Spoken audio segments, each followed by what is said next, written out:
The word mile comes from the Latin phrase mille passus. The word mile was first designated in the year 29 by King Agrippa, and he felt that that distance was 1,000 paces that a Roman centurion would walk. Since the year 29 until 1954, no athlete, no runner had ever broke the mile under 4 minutes. They felt that it was the most difficult and definitely an athletic achievement that was never going to be occurring. It wasn't until then that a medical student, not even a runner, a guy named Roger Bannister of England, Oxford, when they said that the only way that mile could probably ever one day be broken is if the weather was perfect, if it was a cool day, there was absolutely no wind in a specific type of a terrain. Well, the weather was horrible that day. The terrain was just a college track. And Roger Bannister broke the 4-minute mile. How did he do it? Because he believed that the reason people did not break the mile wasn't because of physical ability. It was because of their mind. And he believed that he could train his mind to overcome and to end up winning the race. Even towards the end, before winning the race, he felt that his body was playing games on him. And until he started to convince himself and hear the crowd cheer so hard that he thought that he could really make this unbelievable, impossible achievement.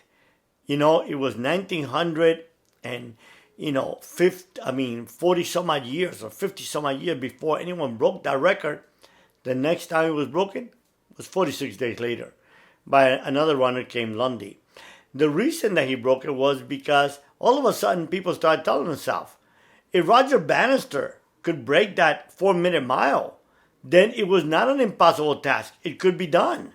Ever since then, about 1,500 athletes have broken the 4-minute mile. See, and that's the same thing with us in life.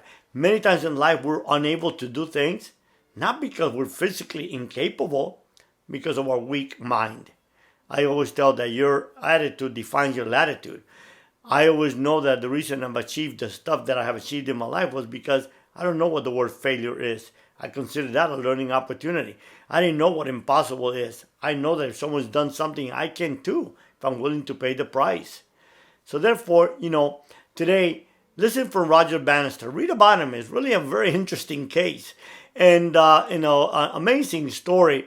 And tell yourself that if someone has done something, so can you.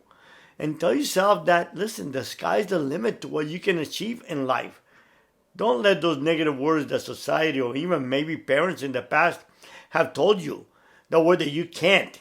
Replace the word can't with how. Let yourself know that you were created for greatness and you can achieve greatness.